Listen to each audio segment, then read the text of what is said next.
자, 우리 하나님 말씀 보시겠습니다. 누가복음 5장 17절부터 26절의 말씀입니다. 누가복음 5장 17절에서 26절의 말씀, 이 말씀을 같이 봉독하시도록 하겠습니다. 하루는 가르치실 때에 갈릴리의 각 마을과 유대와 예루살렘에서 온 바리새인과 율법 교사들이 앉았는데 병을 고치는 주의 능력이 예수와 함께하더라. 한 중풍병자를 사람들이 침상에 메고 와서 예수 앞에 들어놓고자 하였으나 무리 때문에 메고 들어갈 길을 얻지 못한지라. 지붕에 올라가 기아를 벗기고 병자를 침상째 무리 가운데로 예수 앞에 달아내리니 예수께서 그들의 믿음을 보시고 이르시되 이 사람아 내 죄사함을 받았느니라 하시니 서기관과 바리새인들이 생각하여 이르되 이 신성 모독하는 자가 누구냐? 오직 하나님의 누가 능히 죄를 사하겠느냐? 예수께서 그 생각을 아시고 대답하여 이르시되 너희 마음에 무슨 생각을 하느냐?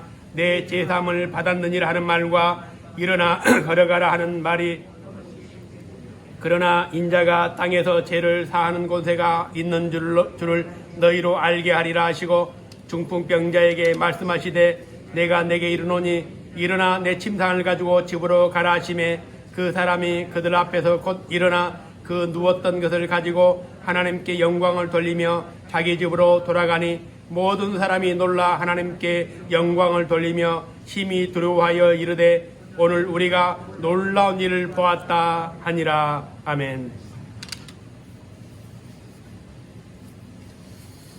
우리는 지난주에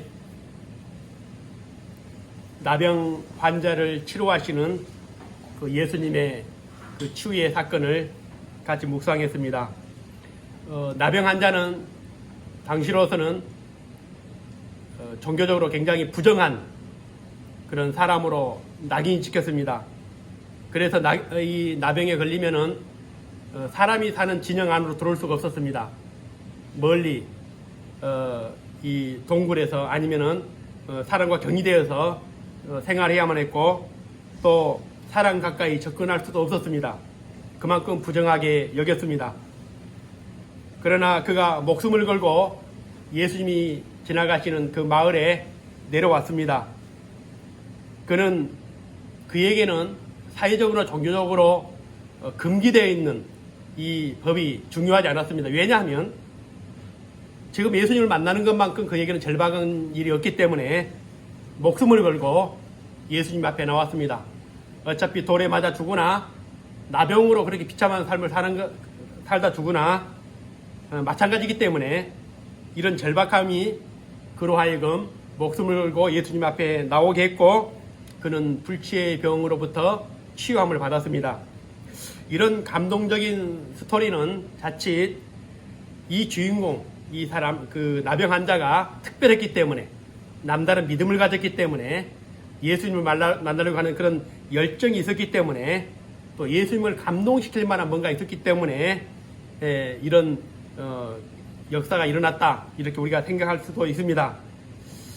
왜냐하면 그 당시에 불치병에 걸린 사람이 한두 명이겠습니까? 그리고 또 나병에 걸린 사람들이 수도 없었을 것입니다. 그러나 그런 많은 사람들 중에서 특별하게 이 사람만이 예수님을 찾아갔기 때문입니다. 그래서 이 사람이 더욱 돋보이고 특별해 보이고 대단해 보이는 것이 사실입니다. 이런 이 감동적인 스토리는 사실은 성경이 아니라도 많이 나옵니다. 우리 주변에서 뉴스에 보면은 이런 여러 가지 역경과 어려움 속에 있다가 이런 놀라운 기적을 체험하는 일들이 많이 우리가 듣게 됩니다. 예전에 영화 127시간이라는 영화, 요즘도 뭐 이렇게 계속 인터넷에 나오고 하는데 그 영화에 보면은 그 실화를 영화로 만든 사건입니다. 한 청년이 그랜드 캐년을 가다가 거기에 깊은 협곡에 빠졌는데 잘못돼가지고 그 바위에 팔이 짓눌리는 그런 사고를 당합니다. 그런데 이제 127시간 같으면 한 5일 정도 넘습니다. 만 5일 동안 그 물 한 병 밖에 없는 그런 상황에서 몸부림치지만은 도저히 빠져나올 수 없게 되자 나중에는 그 낡은 칼로 자기 팔을 자르고 탈출합니다. 절박하면 길이 생기는 겁니다. 거기서 죽는 것보다는 차라리 팔을 자르고 나오는 것이 사는 길이기 때문에 아마 그런 극단적인 선택을 했고, 이것이 영화화 돼가지고 굉장히 많은 사람들이 감동을 주었습니다. 그런데 우리가 성경을 보면서 항상 염두에 둘 게 뭐냐면은, 항상 성경은 인간의 이런 감동적인 스토리를 기록한 책이 아니라는 겁니다. 어떤 아브라함의 무용담이라든지 아니면은 그 다윗의 그런 영웅담, 이런 것을 기록하기 위해서 기록한 것이 아니라, 오늘 모든 스토리, 모든 사건, 모든 역사의 초점은 뭐냐면은 예수님이 누구인가, 그리고 예수님이 우리를 위해서 어떤 일을 하셨는가, 이것을 기록한 것이 바로 성경입니다. 그런 의미에서 오늘 또 한 명의 병자가 소개되는데, 이 병자는 우리가 너무나 잘 알고 있는 지붕의 기아를 벗겨내고 예수님 앞에 나갔던 한 중풍병자의 이야기입니다. 이 병자는 말 그대로 중풍병자라는 것은 홀로 일어서거나 걷지도 못한 사람입니다. 나병 환자는 그래도 자기가 걸어서라도 예수님께 갔지만, 이 중풍병자는 누군가가 돕지 않으면, 누군가 데려가지 않으면 예수님께 나갈 수 없는 더 처참한 상황에 놓여 있는 사람입니다. 절박하다고 해서, 간절하다고 해서 예수님께 나갈 수 있는 상황이 아니었습니다. 5장 17절에 보면, 하루는 가르치실 때에 갈릴리의 각 마을과 유대와 예루살렘에서 온 바리새인과 율법 교사들이 앉았는데 병을 고치는 주의 능력이 예수와 함께 하더라. 한 중풍병자를 사람들이 침상에 메고 와서 예수 앞에 들여놓고자 하였으나 무리 때문에 메고 들어갈 길을 얻지 못한지라 지붕에 올라가 기아를 벗기고 병자를 침상째 무리 가운데로 예수 앞에 달아내렸다라고 그렇게 기록하고 있습니다. 예수님은 예루살렘으로 가시기 전에 주로 예수님의 사역의 무대가 갈릴리였습니다. 갈릴리 바다가 있고, 갈릴리 바다의 이 서쪽이죠. 서쪽이 이제 갈릴리인데 그 오늘 예수님이 주로 이제 갈릴리 중에서도 가버나움이라는 도시에서 주로 사역을 했습니다. 여기서 예수님의 많은 제자들을 부르셨고, 또 많은 기적을 행하셨고, 여기를 예수님의 제2 고향이라고 할 정도로 많은 사역을 했습니다. 그런데 그 가버나움이라 해봤자 지금 인구가 많은 것도 아니고, 그 당시에 대략 한 15,000명, 2만 명 정도 되는 그런 도시였다고 그렇게 얘기를 합니다. 여기서 오늘 예수님께서 사역을 하실 때에 한 중풍병자가 예수의 소문을 듣고 오늘 나오는 그런 장면입니다. 얼마나 간절하고 절박했겠습니까? 그런데 아시다시피 이 중풍병자는 누군가의 도움이 없이는 예수님 앞에 나갈 수가 없습니다. 그래서 몇 사람이 이 중풍병자를 침상채 메고 예수님께 데려오게 됩니다. 그런데 벌써 앞자리는 누가 앉았습니까? 17절에 보니까 바리새인과 율법 교사들이 다 앉아있고, 그리고 문 입구에는 수많은 사람들이 있어가지고 도저히 안으로 들어갈 수가 없게 되자 이제 지붕으로 올라가서 기아를 벗겨내고 그 병자를 달아내리게 됩니다. 얼마나 간절했으면, 얼마나 절박했으면 이렇게까지 할 수 있을까? 뭐 오늘 안 되면은 또 다음에 만나면 되는 것이고, 다음에 기회가 있다면 그때 만나면 되는데, 오늘 이들은 기아의 지붕의 기아까지 뜯어내고 예수님을 만나겠습니다. 그래서 이 어떤 설교자는 이 본문을 가지고 우리도 예수님께 메고 가자. 그만큼 우리가 전도할 때 이런 적극적으로 안 되면 대기하고, 어떤 어려움이 있으면 그걸 극복하고, 그렇게 해서 해야 되지 않냐, 그런 제목을 붙여서 설교한 그 설교 제목도 본 적이 있습니다. 고상한 제목이긴 하지만 오늘 성경이 말하고자 하는 제목은 아닙니다. 어쨌든 이 중풍병자보다 사실은 예수님께 데려왔던 이 사람들의 열정은 정말 특별했던 것 같습니다. 그래서 사실 제가 이 성경을 볼 때는 중풍병자보다는, 가만히 누워서 왔던 중풍병자보다는 그 중풍병자를 메고 데려왔고, 또 지붕으로 올라가서 그리고 기아를 벗겨서 예수님께 달아내렸던 이 사람들의 그런 열정, 아니면 어떤 행위가 굉장히 특별하다고 할 수가 있습니다. 그래서 오늘 5장 19절 보면 무리 때문에 메고 들어갈 길을 얻지 못한지라 지붕에 올라가 기아를 벗기고 병자를 침상째 무리 가운데로 예수 앞에 달아내리니, 여기서도 보시면은 예수께서 그들의 믿음을 보셨다라고 말씀. 그들이 누굽니까? 그 중풍병자를 데려왔던 사람들의 믿음을 보셨습니다. 그리고는 그 뒤에 보니까 이 사람아 내 제사함을 받았느니라. 이 사람이 누굽니까? 중풍병자입니다. 오늘 이 본문에 보면 아주 특별한 점이 나오지요.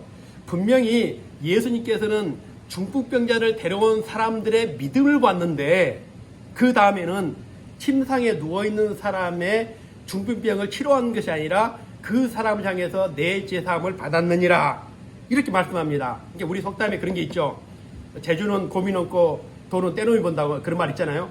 그러니까 이 중풍병 데려온 사람은 따로 있는데 오늘 제사함을 받는 사람은 중풍병자. 중풍병자가 하는 일은 아무것도 없습니다. 누워만 앉는데도 불구하고 오늘 유일하게 이 사람을 향해서 내 제사함을 받았느니라. 오늘 이 중풍병자를 메고 온 사람 누구겠습니까? 어떤 사람이 메고 왔겠습니까? 가족이겠습니까? 아니면은 형제겠습니까? 친구겠습니까? 그런데 이 헬라에 보면은 이 사람들을, 오늘 여기 나오는 사람들을 안드레스라고 합니다. 안드레스라는 것은 영어성에 보면 노멀리 어덜트라고 되어 있습니다. 일반적인 사람, 그렇게 친분이 없는, 그렇게 아주 그 가까운 친구도 아닌 그런 보통의 사람들, 특별히 이름을 언급할 필요가 없는 그런 사람들입니다. 그래서 이 안드레스라는 단어는 어떤 특별하게 긴밀한, 밀접한 이런 관계가 없는 일반적인 관계를 그렇게 안드레스라고 얘기를 합니다. 그래서 혹시 돈을 받고 고용된 사람이 아닐까, 이런 생각도 하게 됩니다. 그렇다면 이 사람들 행동이 이해가 안 가는 겁니다. 만일에 내 자식이 중풍에 걸렸다면 부모 입장에서는 예수를 만나게 하기 위해서 기아를 뜯어내고 할 수가 있겠죠. 친구라면 그렇게 할 수 있을 겁니다. 우정 때문에. 그런데 오늘 이 사람은 그렇게 특별한 관계도 아님에도 불구하고 지붕을 뚫고 예수님께 병자를 달아내렸습니다. 만일에 그 집주인의 입장에서 변상을 요구한다면 누구한테 하겠습니까? 당연히 그 기아를 뜯어낸 사람들에게 변상을 요구하겠죠. 그러니까 이 사람들이 책임을 져야 되는 그런 상황입니다.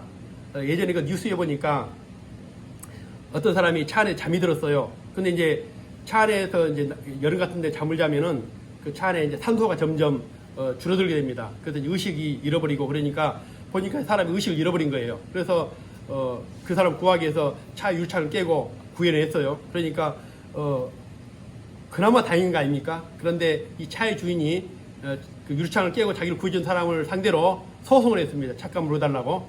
그러니까 구했는데도 불구하고 이런 또 억울한 일도 있을 수 있습니다. 그러나 이 사람들의 입장에서는 그 중풍병자를 돕는 일이었지만 결과적으로 나중에 집을 수리해줘야 되는 그런 책임을 져야 될 수 있습니다. 그런 의미에서 오늘 이 중풍병자를 예수님께 데려온 사람들은 자기들의 책임을 넘어서는 일이겠죠. 만일에 사람들이 많으면 안 되겠습니다. 뭐 다음에 옵시다. 아니면 오늘 도저히 안으로 들어갈 수 없습니다. 이렇게 얼마든지 핑계를 댈 수 있고 이유를 댈 수 있음에도 불구하고 오늘 그들은 중풍병자에게 과도한 그런 일을 은혜를 베푼 겁니다.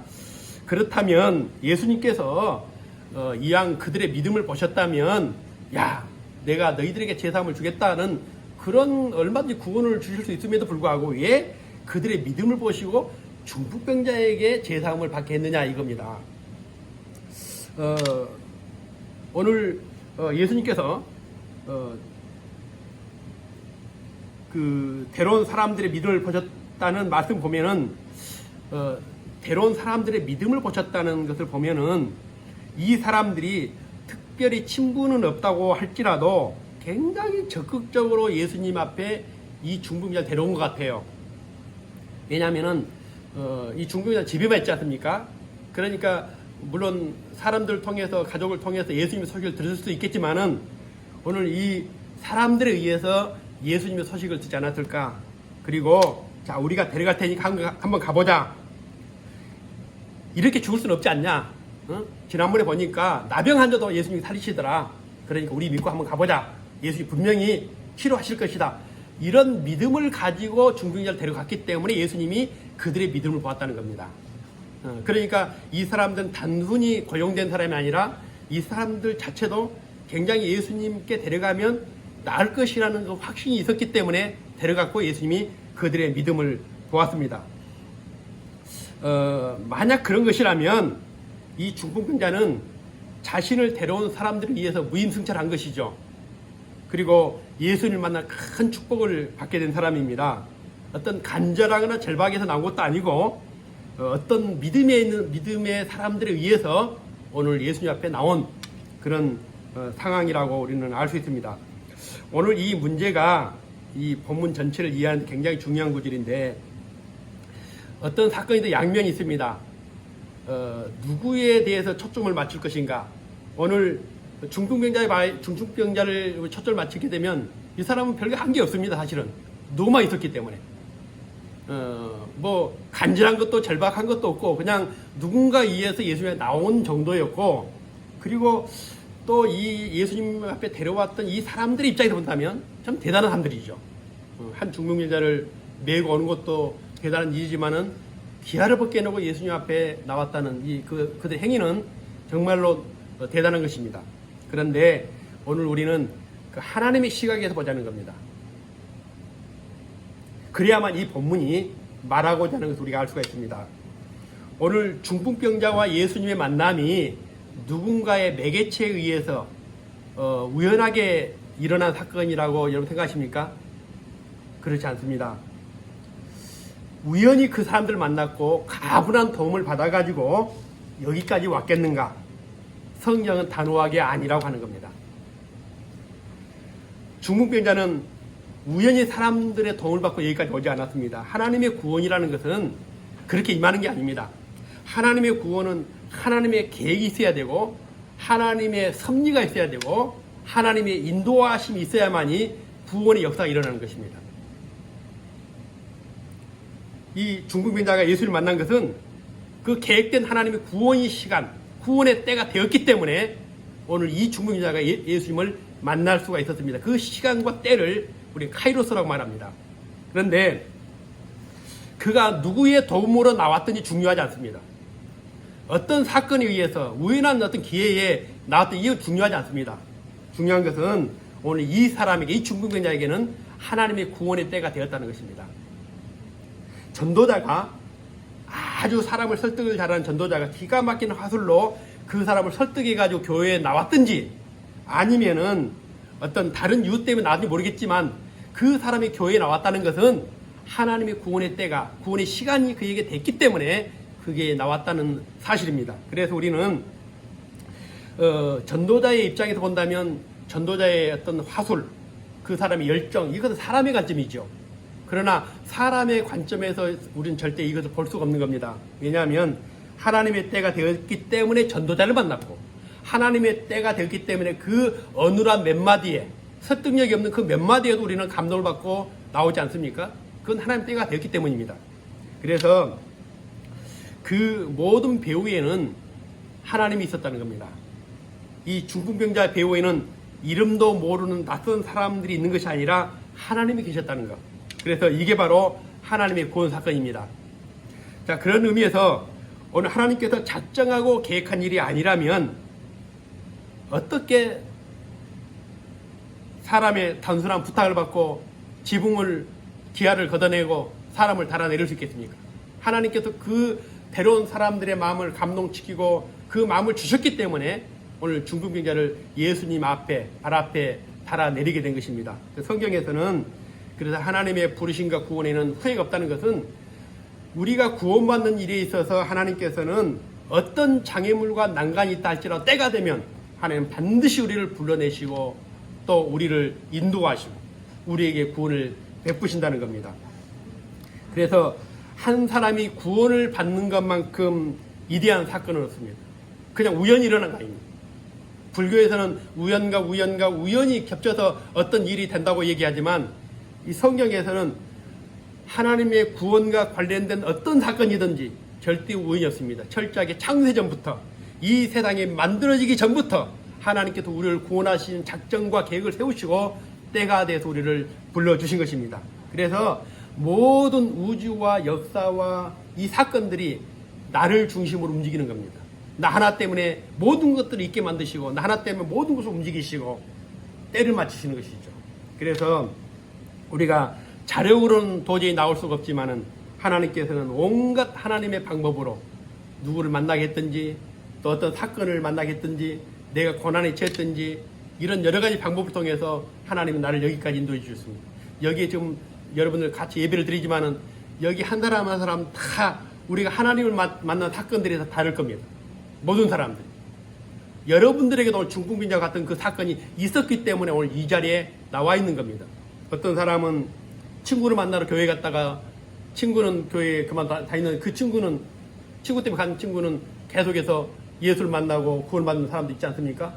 어떤 사람은 또 붕이하는데 마누라가 교회 가버려 가지고 잡으러 갔다가 또 은혜받고 예수 믿는 사람도 있을 것이고 어떤 사람은 장로님한테 애상값 받으러 갔다가 또 교회에서 은혜받고 또 신앙생활하는 사람도 있을 것이고 어떤 사람은 절박한 상황 도저히 치유될 수 없는 그런 질병과 고난 속에 있다가 또 교회 나와서 그것이 어떤 이유가 됐든지 어떤 상황이든지 그 모든 것이 하나님 우리를 불러내시기 위한 하나님의 역사였고 구원 사건이라는 것입니다.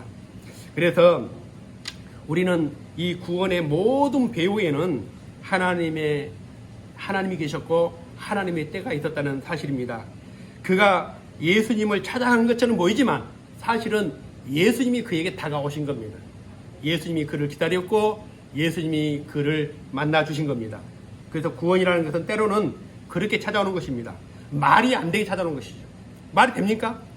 어떻게 멀쩡한 남의 지붕의 기아를 걷어내고 예수를 만나게 합니까? 이 말이 안 되는 사건이죠. 그러나 주님이 때가 되었기 때문에 그 사람들 하여금 그런 일을 하게 만드셨고 그 중풍병자를 만나주신 것입니다. 그래서 하나님은 나 한 사람을 위해서 하나님의 모든 것을 다 사용하십니다. 그러니까 하나님이 기뻐하시고 원하시면 태산도 막을 수가 없고 사탄도 막을 수가 없고 세상의 질병도 막을 수 없고 어떤 것도 우리가 하나님께로 나가는 길을 막을 수가 없는 것입니다. 내가 남다르기 때문에 내가 특별하기 때문에 내가 열정이 있기 때문에 이거는 다 인간적인 관점에서 우리 구원을 보는 것입니다. 그렇지 않습니다. 오늘 우리가 여기 있는 것은 도저히 설명될 수 없는 불가사의한 하나님의 작정과 계획과 하나님의 뜻이 있었기 때문에 가능합니다. 만약 여러분의 구원을 여러분에게서 이유를 찾는다면 여러분은 진정한 기독교적인 구원을 받지 않았을 수도 있습니다. 우리에게는 이유가 없습니다. 내가 구원받은 이유는 우리 속에서 아무리 찾을 수가 없습니다. 세상 사람들은 고난 앞에 이런 얘기를 합니다. 왜 접니까? 왜 내가 이런 고난을 당해야 됩니까? 그러나 반대로 여러분 우리에게 주신 이 하나님의 구원과 축복을 생각하면서 왜 하나님 접니까? 이 세상에 수많은 사람도 있지만 이렇게 막대 먹고 이렇게 문제 많고 이렇게 죄에 가득 찬 나를 하나님이 나를 구원하시기로 작정하시고 나를 구원하셨습니까? 여러분 그래 본 적 있습니까? 나는 당연히 구원받는 생각합니다. 나는 남들보다 더 열정이 있고 더 특별하기 때문에 나는 구원받는다고 생각할 수 있습니다. 그렇지 않습니다. 우리 안에서는 어떤 이유도 찾을 수가 없습니다. 그래서 오늘 여기 보면은 우리가 눈여겨봐야 될 게 있습니다. 왜냐하면 우리가 처음에 딱 보면은 중풍병자가 보이죠. 그리고 또 그 뒤에 누굽니까? 그를 데려온 사람들이 보이죠. 그러나 여기에는 또 다른 사람들이 있습니다. 그 많은 사람들이 오늘 문 앞에 들어갈 수 없을 만큼 많은 사람들이 있었음에도 불구하고 구원받는 사람 딱 한 사람이었습니다. 중풍병자입니다. 왜 그 많은 사람들이 구원을 받지 못했는가? 이 부분을 우리가 한번 보려고 합니다. 첫 번째가 오늘 서기관과 바리새인들이죠. 우리 17절에도 보면은 하루는 가르치실 때 갈릴리의 각 마을과 유대와 예루살렘에서 온 바리새인과 율법 교사들이 앉았는데, 자, 예수님의 가장 앞에 누가 앉았습니까? 예루살렘에서 파송된 바리새인과 율법 교사들, 랍비들이 앉아 있었습니다. 왜 앉아 있었겠습니까? 이 사람들은 은혜 받으려고 나온 게 아닙니다. 이 사람들은 오늘 예수를 만나려고 하는 그 간절함 때문에 나온 것이 아니라 예수님이 어떤 잘못을 하는지를 보기 위해서 나온 사람들입니다. 그리고 오늘 예수님께서 병자에게 내 죄사함을 받았는 일을 할 때에 5장 21절에 이 사람들이 뭐라 하냐면 서기관과 바리새인들이 생각하여 이르되 이 신성모독하는 자가 누구냐? 오직 하나님의 누가 능히 죄를 사하겠느냐? 이렇게 이 사람들은 그 가장 감동적인 역사 앞에서 한 인간에게 말할 수 없는 불가사의한 구원의 역사가 일어나고 있는 이 사건 앞에서 오늘 예수님에게 시비를 겁니다. 감히 너가 사람인 주제에 어떻게 하나님만 할 수 있는 죄사함을 죄를 사한다는 그런 선포를 할 수 있느냐 이런 말씀입니다.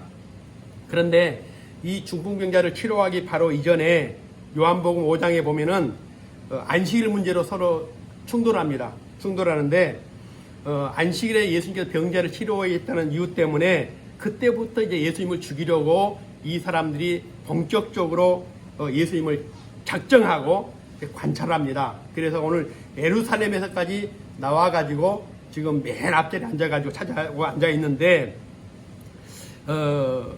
이들은 오늘 예수님께서 내 죄사함을 받았느니라 하는 그 말을 이제 빌미로 해가지고 오늘 예수님을 고발하기 위해서 오늘 시비를 거는 것입니다. 그리고 찾아냈습니다.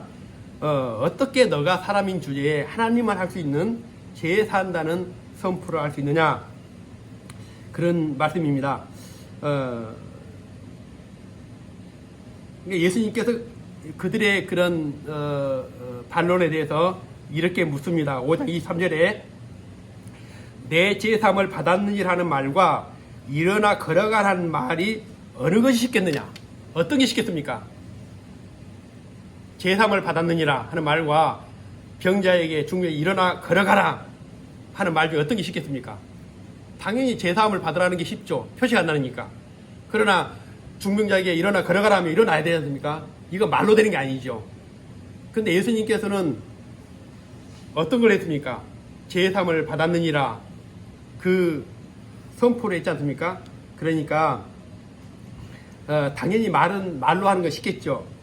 그러나 중풍병자를 일으키는 것은 기적이 일어나지 않고도 불가능한 일이죠.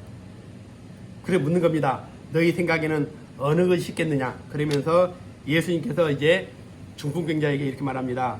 내가 너에게 이르노니 일어나는데 침상을 가지고 집으로 가라.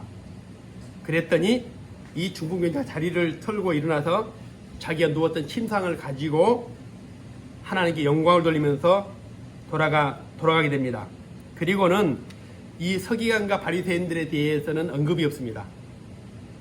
제사함을 선포했을 때에 시비를 걷던 사람들이 예수님이 병자를 치료하고 나니까 야 정말 당신 누굽니까? 당신 누구길래 이런 권세와 능력을 가지고 사람들을 치료하고 제사함을 선포를 할 수 있습니까? 이렇게 그 반응이 나와야 되는데 반응이 없습니다. 엄청난 사건을 목격하고도 나중에는 예수님을 신성모독으로 몰고 가게 됩니다. 여기 보시면은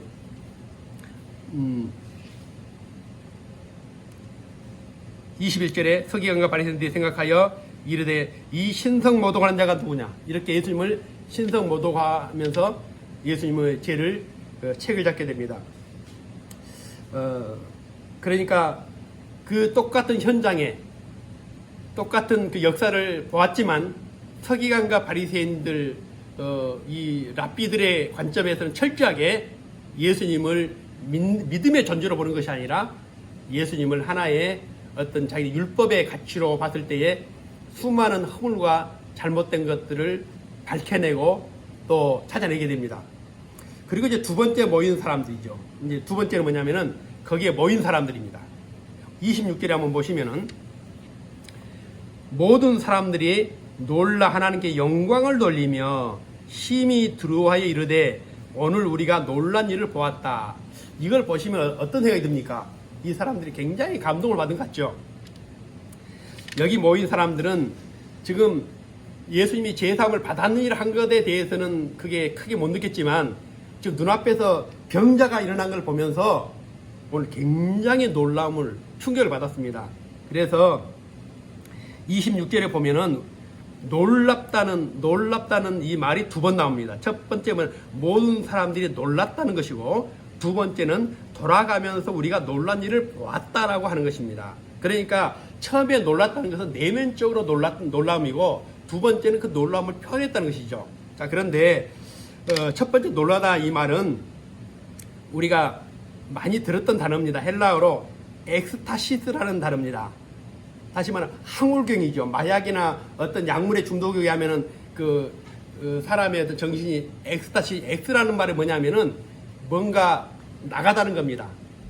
그래서 오늘 이 정신이 완전히 몸을 빠져나가는, 완전히 정신이 이탈돼 버리는 그런 황홀경에 빠지는 것이죠.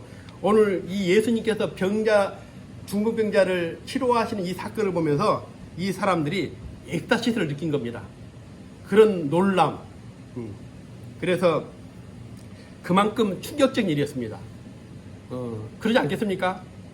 사실 여러분, 만일에 여러분 눈앞에서 그런 일이 있다고 한다면은 얼마나 충격이겠습니까? 말 한마디에, 만진 것도 아니고 그냥 말로 일어나 내 침상을 가 집으로 가라는 이 한마디에 중풍병자가 일어났습니다. 불치의 병자가 일어났습니다. 그러니까 그 순간 거기에 있던 사람들은 엑스타시스, 마약을 먹는 것 같은, 약물이 중독된 것 같은 그런 놀라운 충격을 받았습니다. 그런데 그 뒤에 보면은 이 사람들이 돌아가면서 뭐라 하냐면은 오늘 우리가 놀라운 일을 보았다. 여기서 놀랍다는 것은 파라독스입니다. 파라독스. 모순이나 역설이라는 뜻으로도 얘기하지만 여기서는 뭐냐면은 이 파라독스라는 말은 굉장히 대단하다, 훌륭하다, 놀랍다 이런 뜻입니다. 그러니까 그런 충격적인 엑스타시스와 같은 그런 엄청난 놀람을 경험하고 돌아가면서 그들은 예수님 향해서 대단하다, 파라독스하다 이렇게 하고 돌아갔다는 겁니다. 그러니까 중풍병자가 일어날 때는 엑스타시할 정도로 굉장한 충격을 받았지만 그들은 파라독스, 야, 이상하긴 하지만 참 대단하다 이렇게 돌아갔습니다. 그래서 아무리 엑스타시를 경험할지라도, 그런 엄청난 일을 경험할지라도 그들에게는 하나님의 때가 아니었기 때문에 구원의 사건 앞에서 단지 구경꾼에 불과했습니다. 하나님은 오늘도 수많은 이적과 역사를 일으키십니다. 내 개인 내 인생을 통해서 그렇습니다. 그러나 우리는 하나님께서 내게 그런 엄청난 일을 베푸실지라도 오늘 이 사람들처럼 엑스타시를 경험하고 충격을 받고 놀람을 받지만은 그것은 하나의 사건으로, 해프닝으로 끝나버릴 수 있다는 것입니다. 아무리 소나기와 같은 비가 내려도 옷을 젖지 않는 것처럼, 우산 쓰고 있으면 안 젖죠. 그런 것처럼 내가 마음을 닫아버리면 그것은 내 안에 어떤 구원의 사건도 일어날 수가 없습니다. 하나님이 직접 이 땅에 오셔서 자기 백성들을 치료하시고 하나님의 존재를 예수님을 통해서 드러내셨지만은 말 그대로 일생일대 단 한 번밖에 없는 그 중요한 기회를, 구원의 기회를 오늘 어떤 사람도 붙잡지 못했습니다. 당신 누굽니까? 우리가 어떻게 해야 됩니까? 우리가 어떻게 해야만이 저 중풍병자처럼 제사함을 받을 수 있습니까? 그 제사함을 내게도 주십시오. 바리새인도 서기관도 구경꾼들도 어떤 사람도 없었습니다. 오늘 본문에는 많은 사람들이 등장합니다. 자력으로 예수님 앞에 나올 수 없는 중풍병자, 그 중풍병자를 예수님께 메고 온 사람들, 그리고 예수를 책잡고 검증하려고 했던 서기관과 바리새인들, 그리고 많은 구경꾼들. 그러나 구원은 오직 아무것도 하지 않은 중풍병자 한 사람에게만 임했습니다. 이게 바로 하나님의 구원입니다. 어찌 보면은 구원이라는 것은 굉장히 쉬운 것 같지만은 어찌 보면 이렇게 어려운 겁니다. 그들에게도 똑같이 예수님을 만날 수 있는 기회가 왔습니다. 하나님의 때가 찼고 그들 앞에 육신의 몸을 입으신 성자 하나님이 나타나셔서 하나님만이 할 수 있는 이적과 기적과 능력을 보여주셨습니다. 더러는 혼이 나갈 정도의 엑스타시스를 경험했습니다. 충격을 받았습니다. 그러나 오직 한 사람만이 제3의 구원을 받았습니다. 여러분은 어떻게 구원을 받았습니까? 이제 한번 여러분으로 돌아가 보십시오. 여러분에게도 중풍병자가 경험했던 이 구원을 경험했기 때문에 오늘 이 자리에 있는 겁니다. 여러분도 언젠가는 이렇게 엄청난 구원의 주인공이 되었기 때문에 오늘 이 자리에 있는 겁니다. 말이 안 되는, 설명이 될 수 없는. 그렇다면 여러분, 우리가 얼마나 특별한 사람입니까? 만약 지금도 성경에 쓰신다면 여러분의 그 감동 스토리가 여기에 기록될 겁니다. 그러나 그 배후에 일하셨던, 그 배후에 모든 걸 섭리하셨던 하나님의 은혜와 하나님의 때가 있었기 때문에 가능했던 겁니다. 오늘 우리를 구경꾼으로 부른 게 아닙니다. 우리 자신이 하나님 앞에 나와 있는, 예수님 앞에 나와 있는 중풍병자와 같습니다. 여러분에게도 우리에게도 하나님의 구원의 때가 된 것입니다. 그래서 여러분의 의지와 상관없이 하나님께서 여러분을 이 자리로 인도하신 겁니다. 얼마나 기가 막힙니까? 내 인생 일대에 내가 예수님 만난 사건만큼 극적이고 감동적인 것은 없습니다. 왜냐하면 다른 모든 것은 내가 내 의지로 할 수 있습니다. 그러나 구원받는 것만큼은 내 의지로 되는 게 아닙니다. 하나님이 작정이 있어야 되고 하나님이 계획이 있어야 됩니다. 그 많은 사람 중에서 그 잘나가는 사람, 똑똑한 사람들, 대단한 사람들, 그 도덕적 윤리적인 사람들 있지만은 가장 오늘 바울이 고백한 것처럼 죄인의 계수였던 나를 하나님께서 창세전에 택정하시고 택정한 나를 부르시고 부르신 나를 의롭게 하시고 의롭게 한 나를 영화롭게 하시는, 우리는 그런 하나님의 구원의 시간표 속에 우리가 있습니다. 날마다 사는 것이 기적입니다. 그래서 우리가 우리 안에 있는 모든 그런 어려움과 문제가 있을 수 있지만은 주님 앞에 사는 날 동안에 우리는 그냥 사는 게 아닙니다. 나를 불러주셨던 하나님이 지금도 그 구원의 시간표 속에 나를 이끌어 가시는 겁니다. 그래서 우리가 이 하나님의 관점에서 오늘 하나님의 구원의 사건 속에서 나를 볼 때 2021년도 우리 한 해 동안도 더 감동적으로 더 기뻐하면서 감사하면서 살 수 있기를 주님의 이름으로 축원을 드립니다. 기도드리겠습니다. 살아계신 아버지 하나님, 우리에게도 중풍병자처럼 구원의 때가 있었음을 감사드립니다. 천국에 들어가는 것이 마치 낙타가 바늘기에 들어간 것보다 더 어렵다고 했습니다. 수많은 구경꾼들이 있었고 율법을 잘 알고 있었던 서기관과 바리새인도 있었습니다. 그러나 오늘 이 기적의 목전에서, 예수님 목전에서 그런 충격과 놀라운 역사를 경험했지만 오늘 그들은 그 놀라움으로 끝났습니다. 그러나 우리 아버지 하나님, 우리는 이 놀라움을 넘어 구원에 이르기까지 인도해 주시기를 원합니다. 충격으로 끝나는 것이 아니라 날마다 우리 속에 역사하시는 그 하나님의 구원과 놀라운 하나님의 축복을 경험하고 또 그것을 고백하고 그것을 인정하고 주님 앞에 더 가까이 나가기를 원합니다. 우리 아버지 하나님, 우리의 자력으로 나올 수 없습니다. 우리의 모든 삶이 하나님의 구원의 시간표 속에 있음을 고백합니다. 천지와 만물 역사와 나라가 오직 나의 구원을 위해 움직이고 있음을 고백합니다.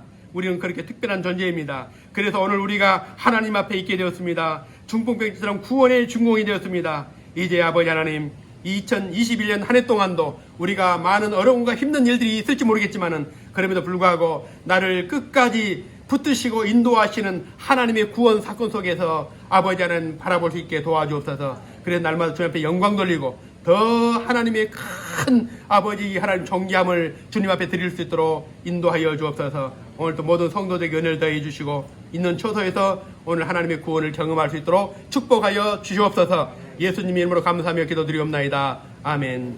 이제는 우리 주님 예수 그리스도의 크신 은혜와 우리 아버지 하나님의 놀라우신 사랑하심과 성령의 감마 이로 교통하심이 오늘 하나님의 구원의 시간표 속에 나를 책정하시고 나를 선택하시고 내 구원의 그런 놀라운 축복으로 인도하심을 믿고 끝까지 주님의 나라와 그 영광에 살기로 하는 사랑하는 성도들 머리 이제부터 영원토록 영원히 함께 있을지어다. 아멘.